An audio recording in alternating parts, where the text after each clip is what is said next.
जनाब स्पीकर, तीसरा जो अहम शोबा है जिस पे पाकिस्तान की GDP ग्रोथ और तरक्की में बहुत तेजी से कंट्रीब्यूशन हो सकती है वो है small and medium enterprises, SMEs। इस तबके का, इस सेक्टर का मईशत की कलीदी रोल होता है, कलीदी हैसियत ये तबका रखता है। बदकिस्मती से हमने इनकी नशो नमा पर उतनी तवज्जो नहीं दी कि वो अपनी इस्तादाद के मुताबिक मईशत में अपना हिस्सा डाल सके। बजट माली साल 23-24 में इस हवाले से मंदरजा झैल इकदाम किए जा रहे हैं। सबसे पहले कंस्ट्रक्शन, एग्रीकल्चर और SMEs की हौसला अफजाई के लिए इन शोबों को कर्जा फराहम करने वाले बैंकों को ऐसे कर्जों से होने वाली आमदन पर 39% की बजाय 20% टैक्स की सहूलत होगी और ये कंसेशन अगले 2 साल यानी 30 जून 2025 तक मुयसर होगी। दूसरी, SMEs के टैक्स बरात के निज़ाम को वसअत देकर SMEs का टर्नओवर थ्रेशोल्ड जो कि इस वक्त 25 करोड़ है उसको बढ़ाकर 80 करोड़ किया जा रहा है।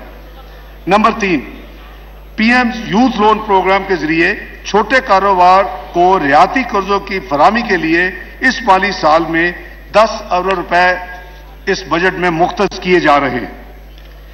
अगला चौथा, स्टेट बैंक ऑफ पाकिस्तान की एक स्कीम SMEs के कर्जों की सिर्फ 6% मार्कअप पर रीफाइनेंस के लिए मौजूद है, लेकिन बैंक SME की क्रेडिट हिस्ट्री, क्योंकि उनको डर होता है कि हमारे पैसे मारे जाएंगे, हालांकि 6% पे और डिफरेंस स्टेट बैंक जिम्मेदार है, लेकिन वो फिर भी लोन इन छोटे SMEs को नहीं देते।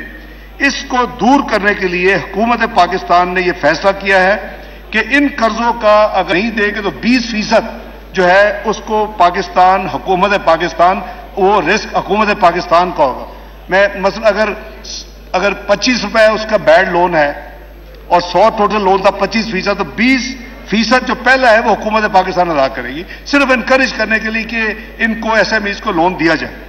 इसी तरह SME आसान फाइनेंस स्कीम एक थी, वो बिल्कुल नॉन फंक्शनल है, उसको दोबारा उसका इजरा किया जा रहा है, उसको दोबारा शुरू किया जा रहा है। और आखिर में SMEs के लिए इलादा क्रेडिट रेटिंग एजेंसी के क्याम की तजवीज़ है। ये इसलिए है कि ताकि बैंक जो है वो उनकी बैलेंस शीट देखते हैं, उसकी क्रेडिट रेटिंग करते हैं, तो उसके लिए एक स्पेशल क्रेडिट रेटिंग एजेंसी का क्याम अमल में लाया जा रहा है। तो वो जो है एक प्रोफेशनल अदारा होगा, तो फिर बैंक जरा कंफर्टेबल होंगे उनको लोन देने के लिए।